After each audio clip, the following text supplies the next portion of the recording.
الحمد للہ رب العالمین والعاقبۃ للمتقین الصلاۃ والسلام علی سید الانبیاء والمرسلین وعلی آلہ واصحابہ اجمعین اما بعد فاعوذ باللہ من الشیطان الرجیم بسم اللہ الرحمن الرحیم لقد کان لکم فی رسول اللہ اسوۃ حسنہ آمنت باللہ صدق اللہ العظیم وصدق رسولہ النبی الکریم ان اللہ وملائکتہ یصلون علی النبی یا ایھا الذین آمنوا صلوا علیہ وسلموا تسلیما۔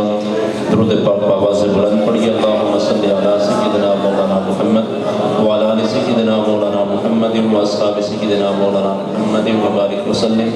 الصلاۃ والسلام علیک یا سیدی یا رسول اللہ وعلی آلک واصحابک یا سیدی یا حبیب اللہ۔ الصلاۃ والسلام علیک یا خاتم النبیین وعلی آلک واصحابک یا رحمۃ للعالمین۔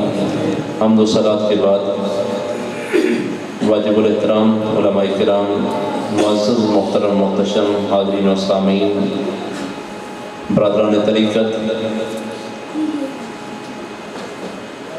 اللہ تعالیٰ کے فضل و کرم سے، اللہ کی توفیق سے ہم سبھی اللہ اور اس کے رسول کے ذکر کی اس بابرکت پاکیزہ روح پرور ایمانی روحانی محفل پاک کے اندر حاضر ہیں۔ کافی دیر سے محفل پاک جاری ہے، آپ تشریف فرما ہیں، تو میں مختصر وقت میں چند اصلاحی باتیں آپ کے سامنے عرض کرتا ہوں۔ آپ نے توجہ کے ساتھ گفتگو کو سماعت کرنا ہے۔ ہم اپنے گھروں سے آئے ہیں تو ہم یہاں سے کچھ نہ کچھ اصلاحی باتیں لے کر جائیں اور اپنی دنیا اور آخرت کو سنوارنے کے لیے کچھ نہ کچھ مواد اپنے پلے باندھ کر جائیں۔ سب سے پہلے مبارکباد پیش کرتا ہوں اشفاق صاحب کو، ان کے اہل خانہ کو، ان کے بچوں کو، جنہوں نے آج کے اس پرفتن دور کے اندر بھی اپنے گھر کے اندر ایسی پاکیزہ محفل کا اہتمام کیا ہے، اور پھر ایسے موقع پر کیا ہے کہ جب ایسے مواقع پر ڈھول باجے ہوتے ہیں، تماشے ہوتے ہیں، ناچ گانا ہوتا ہے، الٹ بازی ہوتی ہے، بے پردگی ہوتی ہے، مرد و زن کا اختلاط ہوتا ہے، تمام شریعت کے خلاف کام ہوتے ہیں، ایسے موقع پر ایسے پروگرام کا انعقاد کرنا یقیناً باعث برکت بھی ہے، باعث سعادت بھی ہے، اور اللہ کی بارگاہ سے ان کو توفیق بھی ہے کہ انہوں نے ہم سب کے لیے ایک نمونہ پیش کیا ہے کہ ہمیں بھی ان کی طرح شادی کے موقع پر بیجا رسومات سے پرہیز کرنا چاہیے، اور جو غیر شرعی رسومات اور حرکات ہم کرتے ہیں ان سے بچ کر اللہ اور اس کے رسول کے ذکر سے اور اللہ اور اس کے رسول کی یاد سے اپنے گھروں کو آباد کرنا چاہیے، اور اپنے بچوں کی آنے والی زندگیوں کو بابرکت بنانے کے لیے ہمیں اہتمام کرنا چاہیے۔ دیکھیں، شادی اس کو خانہ آبادی کہتے ہیں،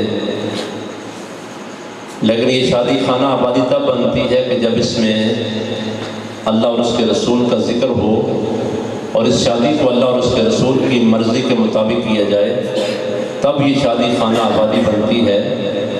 اگر اس شادی کے اندر ہم غیر شرعی رسومات کریں گے، اللہ اور اس کے رسول کے احکامات کو توڑیں گے، اور اللہ اور اس کے رسول کی مرضی اور منشا کا خیال نہیں کریں گے، تو پھر یہ شادی خانہ آبادی نہیں بنے گی بلکہ خانہ بربادی بنے گی۔ میں نے آپ کے سامنے قرآن مقدس کی بڑی مشہور آیت کریمہ تلاوت کرنے کا شرف حاصل کیا ہے، جس کے اندر مالک کائنات تو پیسے اتنے سے اٹھنا ہے، مہربانی کر اگر تسی رکھنے تھے رکھ دو۔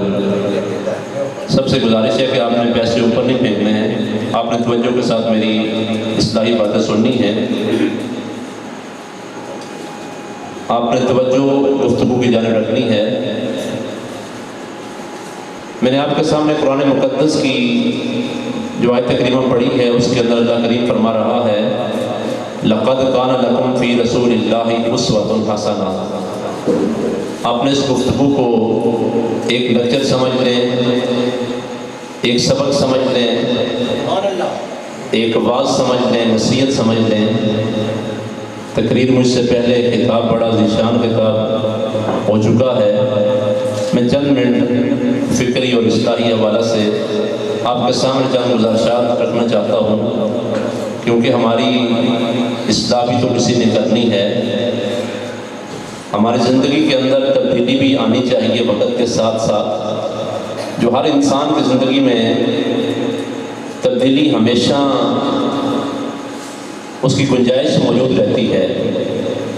ایسا نہیں کہ ہم کامل ہو چکے ہیں، مکمل ہو چکے ہیں اور ہماری زندگی کے اندر کوئی خامی نہیں ہے، کوئی کمزوری نہیں ہے، کوئی غلطی نہیں ہے، کوئی گناہ نہیں ہے، بلکہ ہمیں ایسی محافل کے اندر اپنے گریبانوں کے اندر جھانکنا بھی چاہیے اور ہر گزرتے دن کے ساتھ اپنا محاسبہ بھی کرتے رہنا چاہیے کہ ہماری زندگی میں کون کون سی خامیاں ہیں، کون کون سی کمزوریاں ہیں، کون کون سی غلطیاں ہیں کہ جن پر مستقل طور پر ہم گامزن ہیں اور ان کو چھوڑنے کے لیے ہم تیار نہیں ہوتے ہیں۔ دیکھیں، اللہ کریم نے ہمیں شعبان المعظم کا مبارک مہینہ عطا فرمایا ہے اور اس کے بعد ماہ رمضان کی آمد ہے۔ اس ماہ مکرم کی 15ویں شب، شعبان المعظم کی 15ویں شب شب برات کے نام سے یاد کی جاتی ہے، وہ بھی قریب ہے۔ تو یہ ماہ مکرم اللہ کی بارگاہ میں رجوع کرنے کا مہینہ ہے، اللہ کی بارگاہ میں توبہ طائب ہونے کا مہینہ ہے، اللہ کی بارگاہ میں اپنے گناہوں کی معافی اور بخشش کا پروانہ حاصل کرنے کا مہینہ ہے۔ اس لیے ہمیں اس ماہ مکرم کے اندر ایسے کام کرنے ہیں کہ جن سے اللہ راضی ہو جائے، اللہ کے رسول راضی ہو جائیں۔ تو میں نے آپ کے سامنے قرآن مقدس کی جو آیت کریمہ پڑھی ہے، اس میں مالک نے فرمایا تحقیق تمہارے لیے رسول اللہ صلی اللہ علیہ وسلم کی زندگی میں بہترین نمونہ ہے۔ تو آقا کریم صلی اللہ علیہ وسلم کی زندگی ہمارے لیے بہترین نمونہ ہے۔ میرے کریم آقا کی زندگی کے اندر خوشی کیسے کی جائے، غم کیسے منایا جائے، شادی کیسے کی جائے اور فوتگی کے اندر کیسے ہم نے عمل کرنا ہے، یہ سارا کچھ آقا کریم کی مبارک زندگی کے اندر موجود ہے۔ ہم نے کاروبار کیسے کرنا ہے، دنیا کے معاملات کیسے کرنے ہیں، اپنے والدین کے ساتھ، بہن بھائیوں کے ساتھ، رشتہ داروں کے ساتھ، پڑوسیوں کے ساتھ، دیگر افراد کے ساتھ ہم نے کیسا سلوک کرنا ہے، یہ سب کچھ آقا کریم صلی اللہ علیہ وسلم کی مبارک اور پیاری زندگی کے اندر موجود ہے۔ لیکن افسوس یہ ہے کہ ہم نے آقا کریم صلی اللہ علیہ وسلم کی مبارک زندگی کو اپنانا اور اس سے سبق لینا، اس کو مشعل راہ سمجھنا اور حضور کے نقش قدم پر چلنا، اس کو چھوڑ دیا ہے، جس کی وجہ سے پریشانیاں، مشکلات انہوں نے ہمارے گھروں کے اندر ڈیرا ڈال دیا ہے۔ اگر ہم حضور کی مبارک زندگی کو اپنے سامنے رکھتے اور آقا کریم کے اسوہ حسنہ کو سامنے رکھ کے زندگی گزارنے کی کوشش کریں تو ہماری زندگی بہت آسان ہو سکتی ہے۔ ہم نے زندگی کو مشکل بنا دیا ہے۔ اس کی وجہ یہ ہے کہ ہم زندگی اپنی مرضی سے گزار رہے ہیں، ہم زندگی اپنی مرضی سے گزار رہے ہیں۔ ہر بندہ اپنے من پسند کی زندگی گزار رہا ہے، اپنی خواہشات کے مطابق زندگی گزار رہا ہے، اپنے نفس کے تابع ہو کر انسان زندگی گزار رہا ہے۔ جو اللہ کی مرضی ہے، اللہ کے رسول کی مرضی اور منشا ہے، اس کو ہم فالو کرنے کے لیے تیار نہیں ہیں۔ جو ہمارے من میں آتا ہے اس کے مطابق ہم زندگی گزار رہے ہیں، اور جس کی وجہ سے آئے روز ایسی خرابی جنم دے رہی ہے کہ ہمارے گھر اجڑ رہے ہیں، ہمارے گھر ویران ہو رہے ہیں، ہمارے گھر برباد ہو رہے ہیں۔ اس کی واحد وجہ یہ ہے کہ ہم نے اللہ اور اس کے رسول کا در چھوڑ دیا ہے، اللہ اور اس کے رسول کی بات ماننی چھوڑ دی ہے، اللہ اور اس کے رسول کی مرضی اور منشا کو چھوڑ دیا ہے۔ ہم اپنی مرضی کے ساتھ، اپنی منشا کے ساتھ، اپنی طبیعت کے مطابق زندگی گزار رہے ہیں، جس کی بنا پر خرابیاں بھی جنم لے رہی ہیں۔ اب ہم آتے ہیں اپنے موضوع کی طرف۔ شادی کا یہ پروگرام ہے، کتنا خوش نصیب ہے یہ بچہ کہ جس کے مہندی کا پروگرام ہے، اور مہندی کے پروگرام میں عام رسم و رواج سے ہٹ کر اللہ کا ذکر بھی ہو رہا ہے، اللہ کے رسول کا ذکر بھی ہو رہا ہے۔ تو جہاں پر اللہ کا ذکر بھی ہو، اللہ کے رسول کا ذکر بھی ہو، جس اللہ اور اس کے رسول کے ذکر سے جس کی زندگی کا آغاز ہو رہا ہو، اس کی زندگی میں برکتیں کیوں نہیں آئیں گی؟ اس کی زندگی میں اللہ کی رحمتیں کیوں نہیں آئیں گی؟ یقیناً یہ کام اللہ کی رحمتوں کو، اللہ کی برکات کو، اللہ کے انوار کو، اللہ کے کرم کو، اس کی نوازشات کو، اس کے انعامات کو حاصل کرنے کا یہ ذریعہ ہے جو آج ہم یہاں پر کر رہے ہیں۔ اور یہ لوگ بے حیائی سے، برائی سے، ناچ گانے سے خود بھی بچ رہے ہیں اور احباب کو بھی، رشتہ داروں کو بھی بچا رہے ہیں، کیونکہ جہاں پر شادی ہوتی ہے، جو بندہ شادی کے فنکشن سارے ارینج کرتا ہے، اس کے سارے پروگرام کے انتظامات کرتا ہے، اور جو باقی لوگ اس میں شامل ہوتے ہیں، تو وہ گناہ کا ذمہ دار وہ بندہ ہوتا ہے جو کرنے والا ہوتا ہے۔ اگر آج اشفاق صاحب نے، ان کے بچوں نے، اہل خانہ نے اس پاکیزہ پروگرام کا انعقاد کیا ہے، تو اس سب کا سہرا ان کے ساتھ جاتا ہے کہ انہوں نے ہم سب کو اس مبارک پروگرام کے اندر شامل ہونے کی دعوت دی، اور ہم سب شامل ہو کر اپنے گناہوں کی بخشش کا رب کی بارگاہ سے پروانہ حاصل کر رہے ہیں۔ شادی کے موقع پر کیا کچھ نہیں ہوتا، آپ سب باخبر لوگ ہیں، معاشرے کے رہنے والے ہیں، آپ سب روزانہ دیکھنے والے ہیں۔ نکاح سنت ہے۔ نکاح کیا ہے؟ سنت۔ جب بچہ بالغ ہو جائے، بچی بالغ ہو جائے، تو سب سے پہلے اس کا نکاح کرنا یہ والدین کی ذمہ داری ہے۔ اس کے نکاح کا اہتمام کرنا والدین کی ذمہ داری ہے۔ اگر بچہ گناہ کر لے گا، بچی گناہ کر لے گی، اللہ اور اس کے رسول کی نافرمانی کر لے گی بالغ ہونے کے بعد، تو پھر اس گناہ کے ذمہ دار اس کے والدین ہوں گے، جنہوں نے شریعت کے خلاف کیا ہے اور اس بچے اور بچی کا نکاح کا اہتمام نہیں کیا ہے۔ اس لیے والدین کا یہ کام ہے کہ وہ نکاح کروائیں، اہتمام کریں۔ تو نکاح حضور کی سنت مبارکہ ہے۔ میرے کریم آقا نے فرمایا النکاح من سنتی فمن رغب عن سنتی فلیس منی۔ نکاح میری سنت ہے، اور جس نے میری سنت سے اعراض کیا، میری سنت سے منہ موڑا، میری سنت سے روح گردانی کی، تو حضور نے فرمایا کہ وہ مجھ سے نہیں ہے، وہ ہمارے طریقے پر نہیں ہے۔ ہمارے طریقے پر وہ ہے کہ جو خود بھی نکاح کرتا ہے اور اس سنت مبارکہ کو ادا کرتا ہے۔ تو نکاح کرنا یہ حضور کی سنت ہے۔ اب توجہ کرنا، اس نکاح کی سنت کے آڑ میں ہم کیا کہ اللہ کی نافرمانی کرتے ہیں۔ ذرا توجہ کیجئے گا، نوجوان خاص کر، نکاح کرنا سنت ہے، لیکن اس سنت کو ادا کرتے کرتے ہم کتنے خلاف سنت کام کرتے ہیں، اور اس نکاح کی سنت کو ادا کرتے کرتے ہم کتنے فرائض کو چھوڑ دیتے ہیں۔ میں توجہ دلاؤں گا آپ کو اور دعوت فکر بھی دوں گا، شاید آج کی یہ محفل ہم میں سے کسی کی بخشش اور مغفرت کا ذریعہ بن جائے۔ بعض اوقات ایسا ہوتا ہے کہ کوئی شخصیت انسان کی توبہ کا ذریعہ بن جاتی ہے، بعض اوقات ایسا ہوتا ہے کہ کوئی اہم واقعہ انسان کی بخشش کا ذریعہ بن جاتا ہے، بعض اوقات ایسا ہوتا ہے کہ کوئی اہم محفل، کوئی اہم مجلس اور نشست انسان کی توبہ کا اور مغفرت کا سبب بن جاتی ہے۔ اللہ کی بارگاہ میں دعا کرتے ہیں کہ مالک آج کی اس محفل پاک کو جو اشفاق صاحب کے گھر کے اندر انعقاد پذیر ہے، یہ محفل ہم سب کی توبہ کا، مغفرت کا، بخشش کا ذریعہ بن جائے۔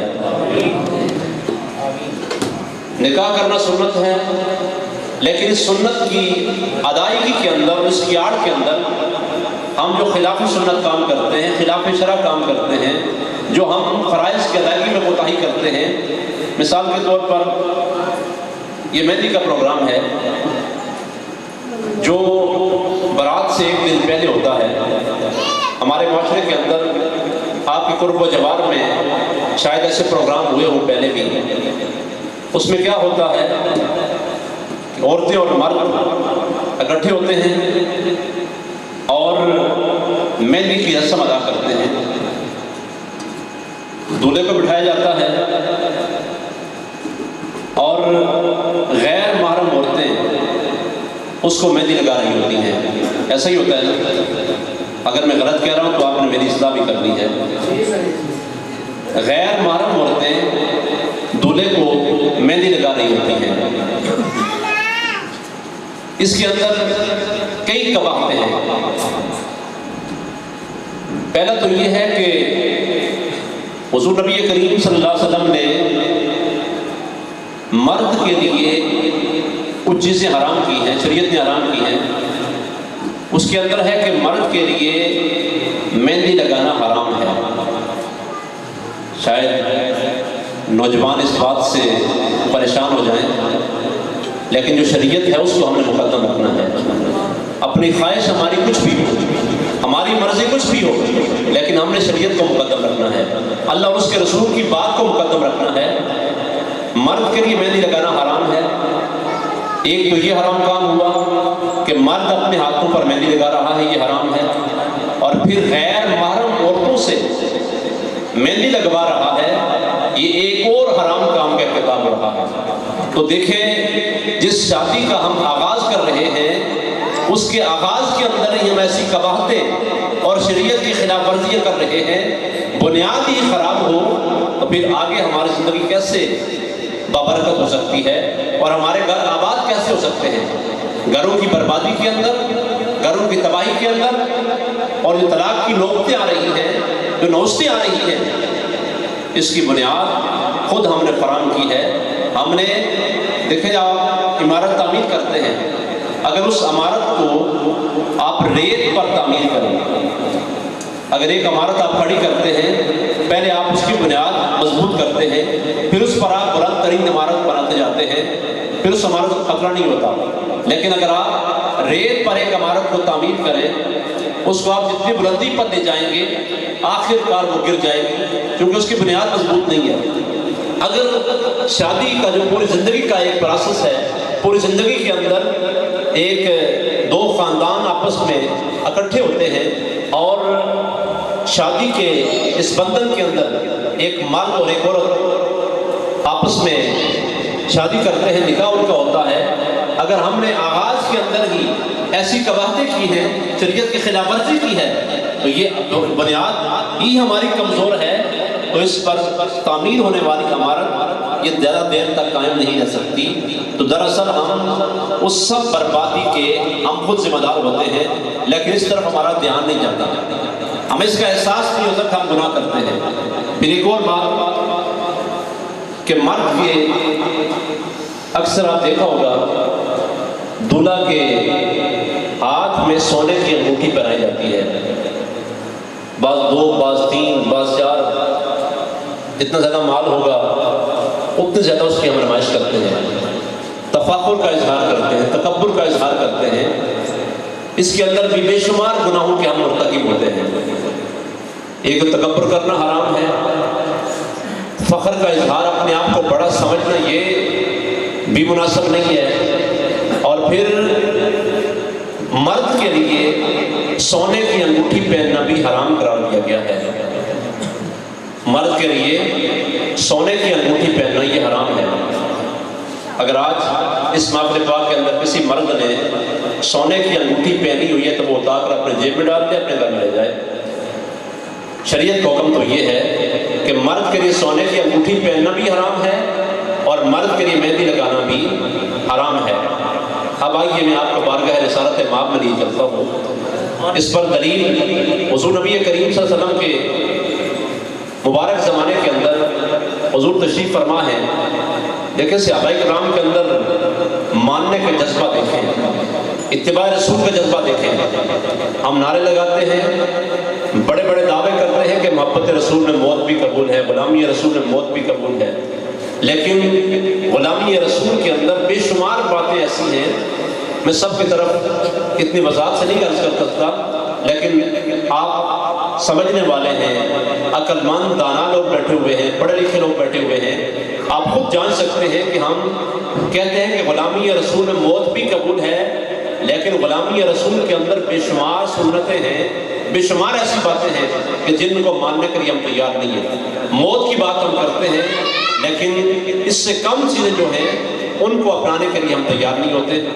یہ شاید تلخ باتیں بھی ہیں، لیکن حالات کا تقاضا بھی ہے، میری ذمہ داری بھی ہے کہ ان باتوں کی اصلاح کی جائے اور ان کی نشاندہی کی جائے اور دعوت فکر دی جائے. ماننا نہ ماننا یہ اپنے اپنے مقدر نصیب کی بات ہے، لیکن قرآن کا جو اعلان ہے وَذَكِّرْ فَإِنَّ ذِكْرَ تَنفَعُ الْمُؤْمِنِينَ، رب کا قرآن کہتا ہے کہ اہل ایمان کو بار بار یاد کرو، بار بار بتاؤ، ان کو نصیحت کرو، یاد دہانی کرو.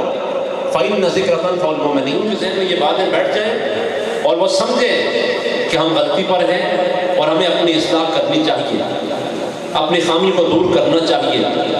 میں عرض کر رہا تھا حضور تشریف فرما ہے، صحابہ کرام بارگاہ مصطفیٰ میں حاضر ہیں. اللہ کے پیارے حبیب صلی اللہ علیہ وسلم نے ارشاد فرمایا مرد کے لیے سونا پہننا حرام ہے. اب غور کرنا، مرد کے لیے سونے کی انگوٹھی پہننا، سونے کا زیور پہننا مرد کے لیے حرام ہے. جب حضور اسی مجلس کے اندر یہ بیان فرما رہے تھے تو ایک صحابی رسول نے اپنے ہاتھ سے سونے کی انگوٹھی اتار کر پھینک دی. اب سرکار نے ناپسند کیا، اس کے ہاتھ میں سونے کی انگوٹھی دی، سرکار کے حکم کے مطابق اتار کر اس کو پھینک دیا. توجہ کریں، اب جب باہر پھینک دیا تو صحابہ کرام نے جب مجلس برخاست ہوتی ہے، محفل ختم ہو جاتی ہے، ساتھیوں نے مشورہ دیا ایسے کر کے یہ انگوٹھی اٹھا لے، سونے کی ہے، اپنے گھر لے جاؤ، گھر میں عورتوں کو دے دو، بیچ کر کسی اور کام میں لگا دو اس کو، لہذا یہ ضائع ہو گیا، اس کو گھر لے جاؤ اٹھا کر. تو قربان جائیں صحابہ کرام کے ماننے پہ، کہتے سبحان اللہ. صحابہ کرام کے اتباع کے اور صحابہ کرام کی محبت پہ قربان جائیں. اس صحابی رسول کا کیا جواب تھا؟ انہوں نے فرمایا کہ جب میرے محبوب نے اس کو ناپسند کیا ہے تو میری کیا مجال کہ میں اس کو اٹھا کر اپنی جیب میں ڈال کے اپنے گھر لے جاؤں. لبیک لبیک یا رسول اللہ، لبیک لبیک لبیک یا رسول اللہ، لبیک لبیک لبیک یا رسول اللہ، لبیک لبیک لبیک یا رسول اللہ. لبیک یا رسول اللہ کا معنی کیا ہے؟ آپ غور فرمائیں کہ یا رسول اللہ ہم حاضر ہیں، ہم آپ کی ہر بات کو ماننے کے لیے حاضر ہیں، ہم آپ کے ہر فرمان پر عمل کرنے کے لیے حاضر ہیں، ہم آپ کی ہر سنت کو ماننے کے لیے حاضر ہیں. یا رسول اللہ ہم آپ کی ہر ادا کو اپنانے کے لیے حاضر ہیں. یا رسول اللہ ہم آپ کے ہر فرمان پر عمل کرنے کے لیے حاضر ہیں، چاہے ہماری خواہش کچھ بھی ہو، چاہے ہمارا نفس کچھ بھی کہے، ہماری مرضی کچھ بھی ہو. یا رسول اللہ جو آپ کا حکم ہے وہ ہمارے سر آنکھوں پر ہے. عبداللہ بن عمر رضی اللہ تعالیٰ عنہما حضور کے صحابی ہیں. یہ ہے ماننا، جس طرح صحابی رسول نے مانا، یہ ہے ماننا. صرف زبان کی حد تک کہنا کہ ہم بڑے عاشق رسول ہیں، ہم تو بڑے نبی کے غلام ہیں، لیکن جب بات ماننے کی آئے، بات عمل کرنے کی باری آئے، پھر اس وقت ہم کہیں کہ نہیں ہماری مجبوری ہے، ہمارا فلاں عزیز نہیں مانتا، فلاں رشتہ دار نہیں مانتا، لہٰذا ہم نے ڈولے بجانے ہیں، تماشا بھی کرنا ہے، ہم نے ناچنے والے بھی بلانے ہیں، فلاں فلاں کام بھی کرنا ہے، ہمارے بچے نہیں مانتے، ہمارے فلاں دوست نہیں مانتے، فلاں عزیز نہیں مانتے. آج اشفاق صاحب نے اپنے گھر میں اس محفل کا اہتمام کیا. شاید کتنے لوگ ایسے ہوں گے جنہوں نے کہا وہ ایسے کام نہ کرو، ایسی محفل شاید کسی کی ذہن کے اندر یہ باتیں ہوں لیکن ان کا اظہار نہ کر سکا ہو، لیکن انہوں نے تو اپنے گھر میں یہ کام کر کے اس سعادت کو اور برکت کو اپنے دامن میں سمیٹ دیا ہے. اللہ تعالی ہم سب کو ایسے کام کرنے کی توفیق عطا فرمائے. عبداللہ بن عمر رضی اللہ تعالیٰ عنہما، آپ کے بارے میں آتا ہے کہ آپ صحابہ کے ماننے کا انداز دیکھیں. آپ دن کا دوپہر کا وقت ہوتا کیلولا کرتے، آپ بس کیلولا کرتے اور آپ مکہ اور مدینہ کے درمیان ایک درخت ہوتا، اس درخت کے نیچے جا کے تھوڑی دیر آرام کرنا اس کو کیلولا کہا جاتا ہے. اور یہ کیلولا کرنا سنت مصطفیٰ ہے. دن کے کھانا کھانے کے بعد تھوڑی دیر کے لیے آرام کرنا یہ سرکار سنت مبارکہ ہے. عبداللہ بن عمر رضی اللہ تعالیٰ عنہما دن کا دوپہر کا وقت ہوتا، اس درخت کے نیچے جا کے تھوڑی دیر آرام کرتے. کسی نے آپ سے پوچھا اے عبداللہ بن عمر، اپنے گھر کی چھت چھوڑ کر آپ جاتے ہیں، آپ کو گھر کا سائبان حاصل ہے، اس کو چھوڑ کر آپ گرمی میں چل کے اس درخت کے پاس جاتے ہیں، وہاں جا کے آرام کرتے ہیں، کیا آپ کے گھر میں آرام کرنے کی جگہ نہیں ہے؟ عبداللہ بن عمر کا جواب سنیں اور اپنے ایمانوں کو تازہ کریں اور اپنی غلطیوں کا ادراک کرتے ہوئے، احساس کرتے ہوئے اپنی کوتاہیوں کو، اپنی خامیوں کو، اپنے گناہوں کو دور کرنے کی کوشش بھی کریں اور حضور کے صحیح معنوں میں عاشق بنے، حضور کے صحیح معنوں میں اتباع کرنے والے بنے. عبداللہ بن عمر نے جواب دیا کہ میرے گھر میں سائبان ہے، میرے گھر میں چھت بھی ہے، آرام کرنے کی جگہ بھی ہے، میں اپنے گھر سے چل کر اس درخت کے پاس جا کے آرام کرتا ہوں. اس کی وجہ یہ ہے کہ میں نے ایک دن اپنے محبوب کو دیکھا تھا کہ حضور دوپہر کے وقت اس درخت کے نیچے آ کے آرام فرما ہوئے تھے۔ سرکار کی اتباع کے اندر میں یہ کام کر رہا ہوں، حضور کی سنت کو ادا کرتے ہوئے میں یہ عمل کر رہا ہوں کہ جس طرح سرکار نے عمل کیا تھا، حضور کی ادا کو میں بھی ادا کر کے حضور کی سنت کا تابعدار بن جاؤں۔ یہ تھا ماننا، یہ تھا پیروی کرنا، یہ تھا اتباع کرنا۔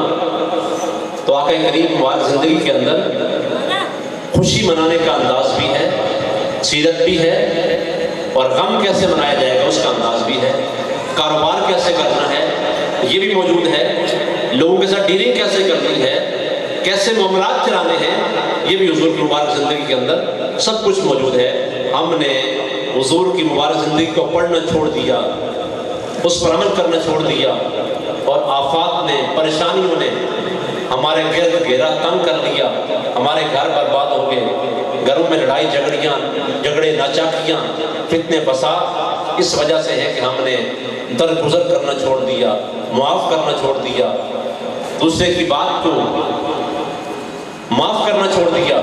چھوٹی چھوٹی باتوں پر ہمارے گھروں کے گھر برباد ہو جاتے ہیں۔ اس کی وجہ یہ ہے کہ ہم نے سیرت مصطفیٰ پر عمل کرنا چھوڑ دیا ہے۔ تو ہم نے کیا کیا چیزیں پڑھی ہیں آج؟ ایک تو مرد کے لیے مہندی لگانا حرام ہے، سونے کی انگوٹھی پہننا حرام ہے۔ پھر اس کے بعد ہم جب شادی کے موقع پر جاتے ہیں، سنت نکاح کی ادا کرتے کرتے ہم بہت سارے فرائض کو چھوڑ دیتے ہیں۔ غور کرنا ہے، جب ہم بارات کے موقع پر جاتے ہیں یا ولیمے پر جاتے ہیں تو نماز فرض ہے، 5 وقت کی نماز ہر عاقل بالغ مسلمان پر فرض ہے، معاف کسی کو نہیں ہے۔ ہاں یہ ہے کہ اگر آپ کھڑے ہو کر نماز نہیں پڑھ سکتے تو بیٹھ کر پڑھ لیں، اگر بیٹھ کر نہیں پڑھ سکتے لیٹ کر پڑھ لیں، اگر لیٹ کر بھی نہیں پڑھ سکتے تو اشارے سے پڑھ لیں، لیکن نماز معاف نہیں ہے۔ ہم آج اپنے گریبانوں میں جھانکیں، ابھی اپنا محاسبہ کریں، آج ہم میں سے کس نے 5 نمازیں پڑھی ہیں؟ اگر پڑھی ہیں تو اللہ کا شکر ادا کریں، اور اگر نہیں پڑھی ہیں تو پھر اپنا محاسبہ ضرور کریں کہ ہم نے کیوں نہیں پڑھی۔ ہر عاقل اور بالغ مسلمان مرد اور عورت پر 5 وقت کی نماز فرض ہے۔ جب ہم شادی کے موقع پر جاتے ہیں تو ہماری نماز شادی کی نظر ہو جاتی ہے۔ جب ہم ہال میں جاتے ہیں تو آپ غور کریں نا کتنے لوگ نماز پڑھتے ہیں وہاں جا کے۔ زور کی نماز کا یا عصر کی نماز کا ٹائم ہوتا ہے، لیکن ہمارا وہ سارا ٹائم وہیں پر گزر جاتا ہے، ہمیں نماز کا خیال نہیں ہوتا۔ یہ نہیں کہ ہمیں وہاں پر موقع نہیں ملتا یا وہاں جگہ نماز پڑھنے کی نہیں ہے۔ جو لوگ نماز پڑھنے والے ہیں وہ وہاں جا کے بھی نماز پڑھتے ہیں، لیکن ہم سستی کا مظاہرہ کرتے ہیں۔ ایک طرف سنت نکاح ادا کر رہے ہیں، ولیمے کے اندر حاضر ہیں، برات میں حاضر ہیں، لیکن فرض نماز کو ہم چھوڑ رہے ہیں۔ اس طرف بھی ہمیں توجہ کرنی چاہیے، اور سنت کو ادا کرتے کرتے ہم فرائض کو نہ چھوڑ دیں، اور اللہ اور اس کے رسول کے باغی نہ بنے، اللہ اور اس کے رسول کو ناراض نہ کریں۔ جب ہم اپنی اس نئی زندگی کا، جو بچہ بچی نئی زندگی کا آغاز کریں گے اور ایسے اچھے کاموں سے آغاز ہوگا تو یقیناً ان کی زندگی کے اندر برکتیں آئیں گی، رحمتیں آئیں گی، وہ خوشحال ہوں گے، اپنے گھروں میں شاد و آباد ہوں گے، اور آپس میں پیار اور محبت کرنے والے ہوں گے۔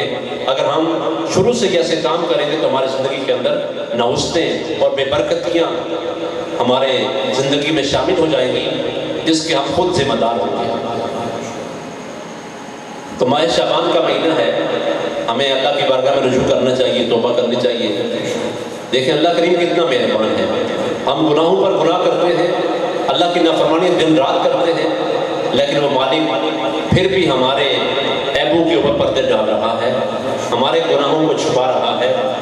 پہلی قوموں کے اندر جب کوئی گناہ کرتا، ان کے دروازوں پر لکھا جاتا، پیشانیوں پر لکھا جاتا کہ آج رات فلاں نے فلاں گناہ کیا ہے، لیکن یہ حضور کی رحمت کا صدقہ ہے کہ اللہ ہم پر گناہوں کے باوجود عذاب نازل نہیں کرتا، ہمارے گناہوں پر پردے ڈال رہا ہے۔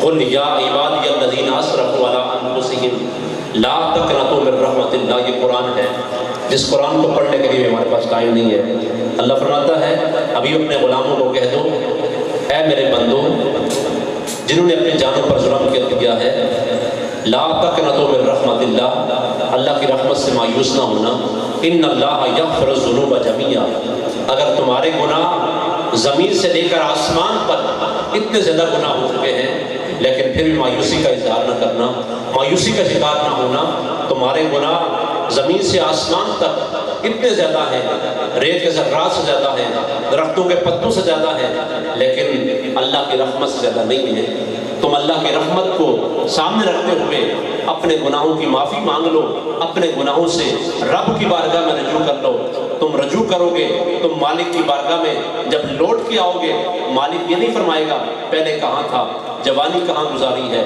بڑھاپا کہاں گزارا ہے پہلے زندگی کہاں گزاری ہے اب میری بارگاہ دور چلا جا میرا در بند ہو چکا ہے دروازہ بند ہو چکا ہے اس مالک کی بارگاہ سے دن رات یہ پکار آ رہی ہے آؤ میری بارگاہ میں لوٹ کے آؤ میری بارگاہ میں لوٹ کے آؤ میری بارگاہ میں لوٹ کے گناہوں کو چھوڑ کر توبہ کر کے میری بارگاہ میں آنا تمہارا کام ہے اور تمہارے گناہوں کو معاف کر کے اپنی بارگاہ میں قبول کرنا میرا کام ہے لیکن کوئی تو آئے اس کی بارگاہ میں کوئی تو آئے اس وقت سے فائدہ اٹھاتے ہوئے غنیمت کی گھڑیوں سے فائدہ اٹھاتے ہوئے رب کی بارگاہ میں رجوع کرنے والا تو کوئی ہو رب کی بارگاہ میں آنے والا تو کوئی ہو اپنے گناہوں کا احساس کرنے والا تو کوئی ہو اپنے گناہوں پر نادم پشیمان شرمسار ہو کر رب کی بارگاہ میں رجوع کرنے والا تو کوئی ہو وہ مالک تو صبح و شام پکار رہا ہے اس لیے تو ہمیں شب جمعہ بھی عطا کرتا ہے شب برات بھی دے رہا ہے شب قدر بھی ہے شعبان کا مہینہ بھی ہے رمضان کا مہینہ بھی ہے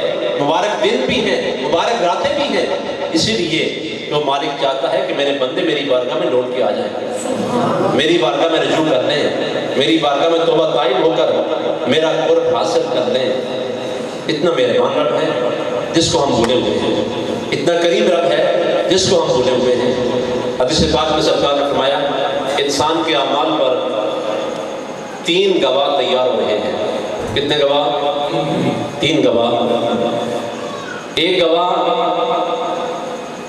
کرامن کاتبین ہے فرشتے ہیں جو ہمارے دن رات کے اعمال پر ہر مرد ہر عورت کے دن رات کے اعمال پر گواہ بن رہے ہیں جس کا ذکر اللہ کریم قرآن میں فرماتا ہے کرامن کاتبین یعلمون ما تفعلون کرامن کاتبین جانتے ہیں جو تم کرتے ہو فرشتے جانتے ہیں جو تم کرتے ہو وہ ہمارے اعمال پر گواہ بن رہے ہیں دوسرے گواہ ہمارے اعضاء ہیں لیکن ہم سمجھتے ہیں کہ ہمیں کوئی دیکھنے والا نہیں ہے رات کی تنہائی ہے خلوت ہے اپنے گھر میں ہیں ہمیں کوئی دیکھنے والا نہیں ہے سارے لوگ سو گئے ہیں کوئی نہ ہمیں دیکھ رہا ہے نہ ہمیں سن رہا ہے لہذا جو مرضی ہم کرتے رہیں ہمیں کوئی پوچھنے والا نہیں ہے دیکھنے والا کوئی نہیں ہے ہمارے سامنے کوئی گواہ موجود نہیں ہے لیکن یاد رکھیں ہمارے اعمال پر ہمارے یہ اعضاء بھی گواہ بن رہے ہیں جس کا ذکر اللہ کریم نے قرآن میں کیا الیوم نختم علی افواہہم وتکلمنا ایدیہم وتشہد ارجلہم بما کانوا یکسبون قیامت کا روز ہوگا آج یہ زبان بول رہی ہے بے دریغ بول رہی ہے جھوٹ بول رہی ہے غیبت بول رہی ہے چغلی کھا رہی ہے گندی باتیں بول رہی ہے گالیاں بول رہی ہے آج یہ زبان بول رہی ہے لیکن قیامت کا روز ہوگا یہ زبان بند ہوگی اس پر مہر لگی ہوگی یہ زبان نہیں بول سکے گی رب کا قرآن کہتا ہے پھر کیا ہوگا اس وقت تمہارے یہ ہاتھ بولیں گے تمہارے یہ پاؤں بولیں گے تمہارے اعضاء گواہی دے رہے ہوں گے تو سرکار نے فرمایا انسان کے اعمال پر دوسرے گواہ انسان کے اپنے اعضاء ہیں اور تیسرا گواہ انسان پر حضور نبی رحمت صلی اللہ علیہ وسلم نے فرمایا وہ خطہ زمین ہے جس خطہ زمین پر بیٹھ کر ہم اعمال کرتے ہیں فرض کریں ہم آج اشفاق صاحب کے گھر میں بیٹھ کر اللہ کا ذکر کر رہے ہیں اللہ کے رسول کا ذکر کر رہے ہیں تو یہ خطہ زمین کا اللہ کی بارگاہ میں ہمارے اعمال کی گواہی دے گا حضور کے فرمان کی روشنی میں عرض کر رہا ہوں یہ خطہ زمین کر اللہ کی بارگاہ میں گواہی دے گا مالک فلان جگہ پر فلان وقت میں تیرے بندوں نے بیٹھ کر تیرا ذکر کیا تھا یا رسول اللہ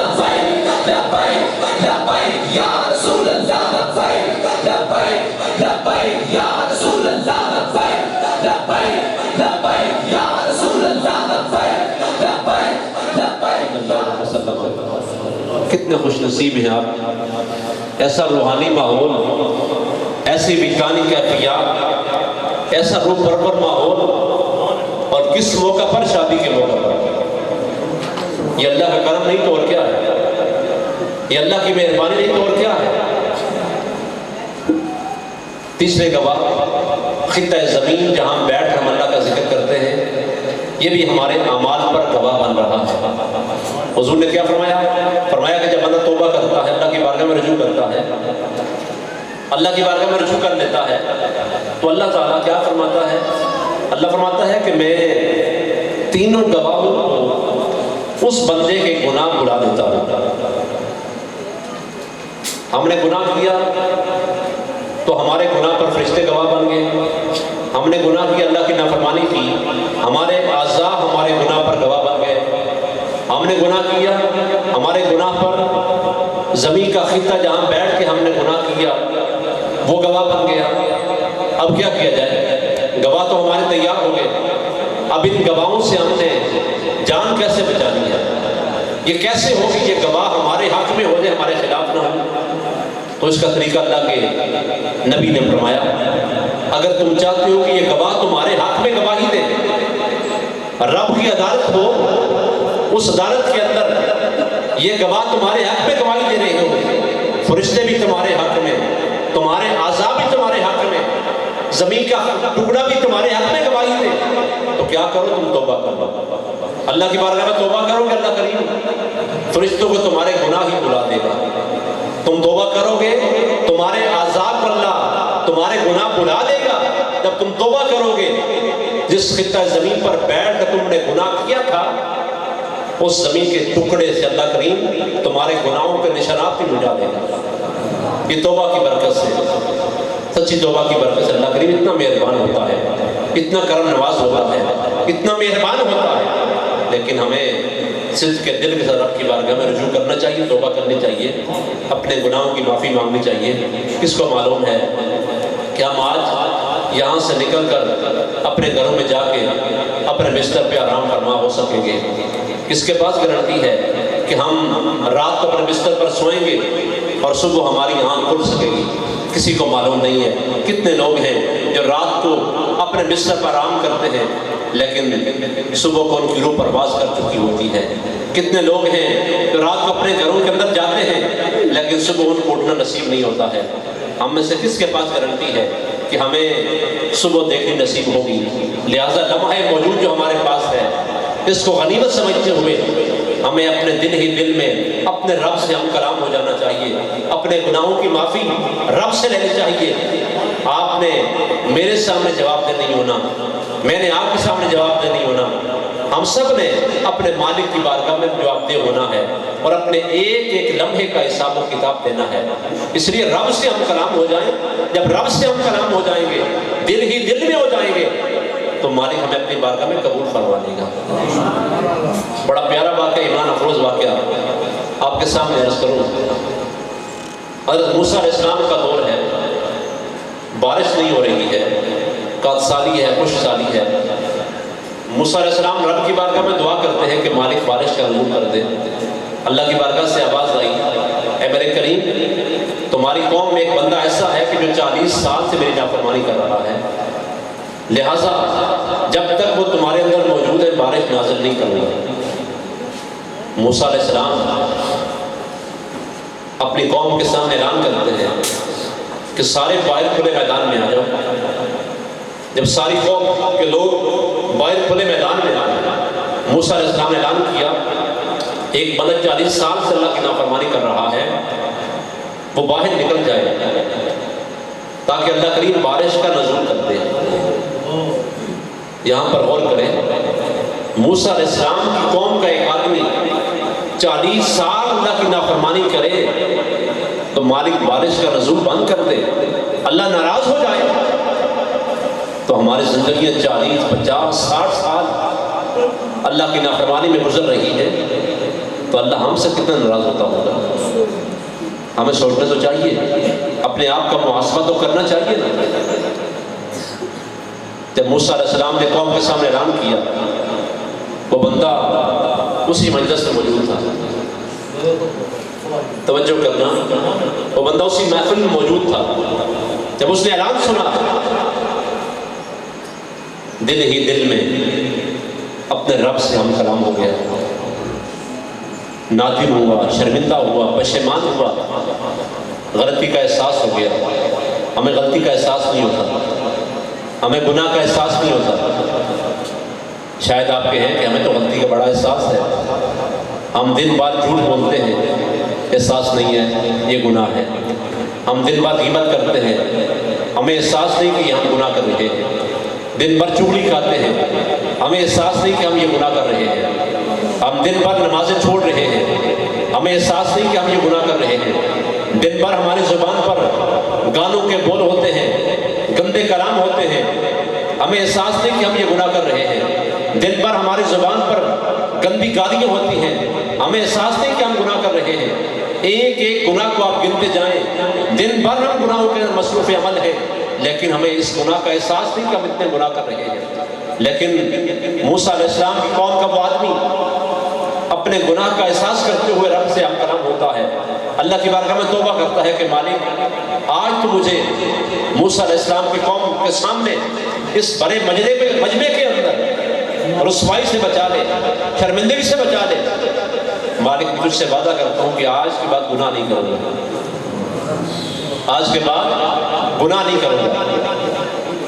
جب اس بندے نے کسی کے سامنے نہیں اپنے رب سے وعدہ کر لیا کہ مالک جو کچھ پہلے کر چکا ہوں تیری بارگاہ معافی مانگتا ہوں، آج کے بعد گناہ نہیں کروں گا، تو اللہ تعالیٰ نے اس کی توبہ قبول فرما لی، اللہ نے اس کو معاف کر دیا۔ تھوڑی دیر گزرتی ہے، بارش کا نزول شروع ہو گیا، توجہ کرنا، بارش برسنا شروع ہو گئی۔ اب موسیٰ علیہ السلام کی قوم حیران ہے، موسیٰ علیہ السلام سے عرض کرتے ہیں اے اللہ کے کلیم، اللہ کے نبی، آپ نے اعلان کیا تھا ایک بندہ ہمارے اندر ایسا موجود ہے جو اللہ کا نافرمان ہے، جب تک وہ باہر نہیں جائے گا بارش نازل نہیں ہوگی۔ تو یہاں سے کوئی باہر بھی نہیں گیا ہے، سب یہیں پر موجود ہے، اور بارش کا نزول بھی ہو گیا ہے۔ وجہ کیا ہے؟ ماجرا کیا ہے؟ موسیٰ علیہ السلام رب سے ہم کلام ہوتے ہیں، اللہ کی بارگاہ میں عرض کرتے ہیں مالک وجہ کیا ہے، ماجرا کیا ہے؟ کوئی بندہ یہاں سے باہر بھی نہیں گیا ہے، بارش نازل بھی ہو گئی ہے۔ اب اللہ کی بارگاہ سے آواز آئی، اے میرے کریم، اس میرے بندے نے جو میرا نافرمان تھا، آج اس نے اسی محفل کے اندر، اسی مجلس کے اندر میری بارگاہ میں توبہ کر دی ہے، میری بارگاہ میں توبہ کر دی ہے، لہٰذا میں نے اس کی توبہ قبول کرتے ہوئے بارش کا نزول کر دیا ہے۔ کہتے سبحان اللہ۔ اب اس سے اگلی بات، مزید اللہ کے کرم اور اس کی مہربانی کو دیکھیں۔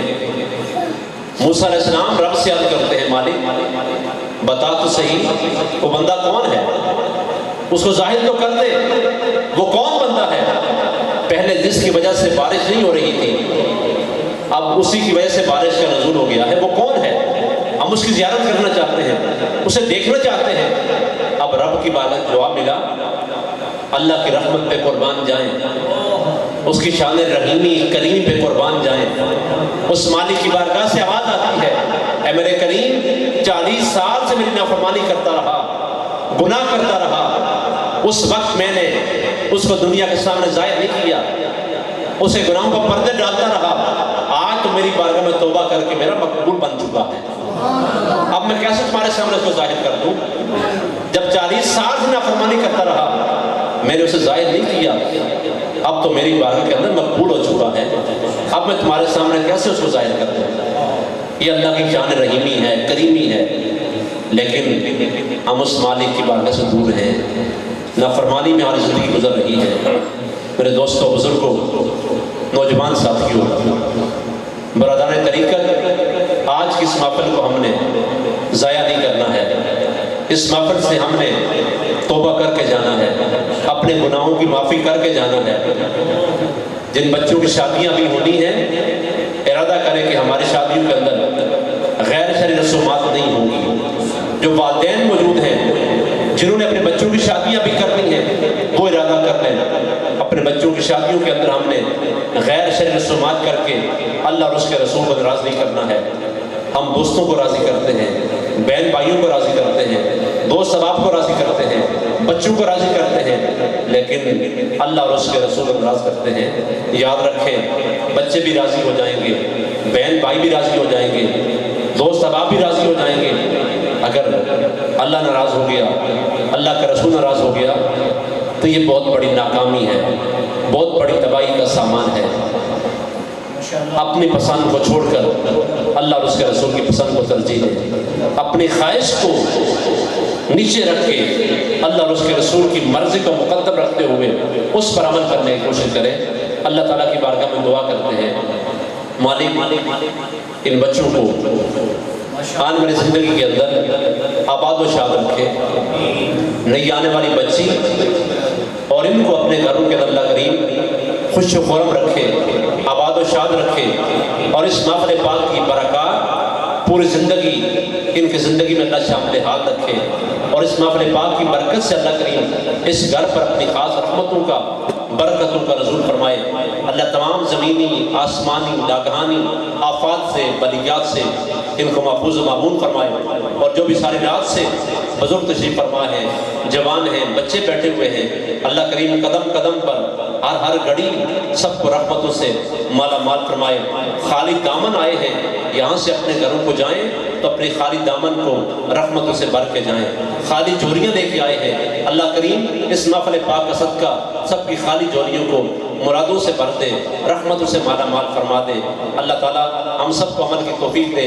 یہی پیغام محبت ہے، یہی قبلہ پیر صاحب کا، یہی صوفیاء کرام کا اور اولیاء کاملین کا یہی پیغام ہے، یہی قرآن کا درس ہے، یہی حدیث کا درس ہے، یہی سب کچھ ہے۔ اللہ تعالیٰ ہم سب کو عمل کی توفیق دے۔ انداز بیان گرچہ میرا شوق نہیں، شاید کہ اتر جائے کسی کے دل میں میری بات، وما علینا الا البلاغ۔